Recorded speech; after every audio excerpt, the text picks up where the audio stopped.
That whole PCBS is now bleeding over to where you're going to have the left attack a candidate who is running on the right for wearing a Confederate uniform. What's going to happen next?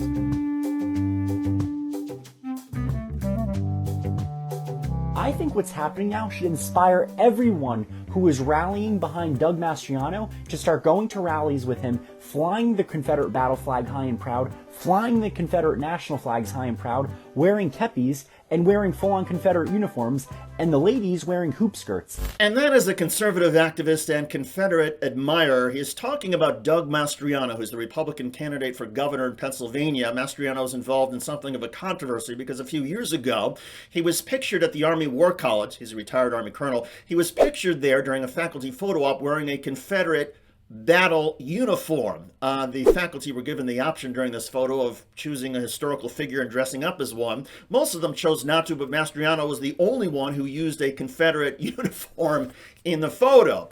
Mastriano is no stranger to controversy in this political campaign. He has been endorsed by Donald Trump.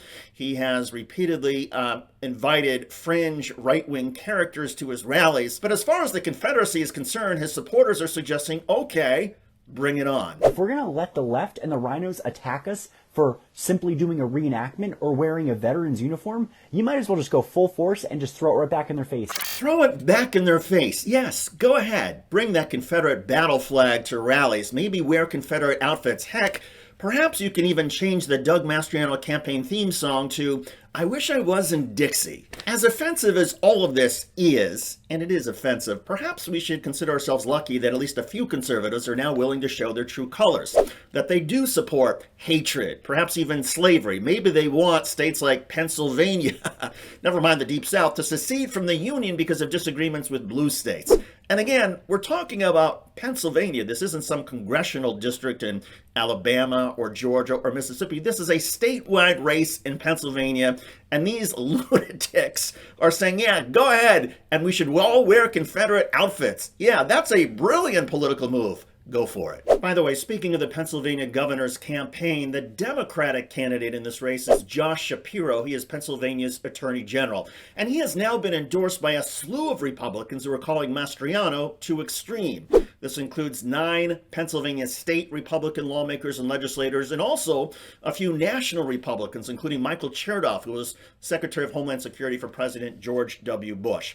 The poll suggests that the Shapiro-Mastriano race remains tight. Pennsylvania is considered something of a purple state. There are the Democratic strongholds in Philadelphia and Pittsburgh and some of the suburbs, and then Republican strongholds sort of in between. And most polls show that Pennsylvania voters are not yet paying very close attention either to the candidates, their policies, or even some of the controversies. However, that does tend to change in most races after Labor Day.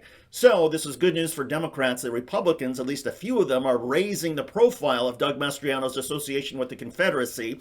This is the sort of thing that I believe would actually help Democrats, because I don't think even in Pennsylvania a lot of moderate Republicans will go for somebody who openly embraces the Confederacy. But we'll see. The election is in less than 10 weeks. I'm David Shuster. Tell me what you think in the comment section. Thanks for watching.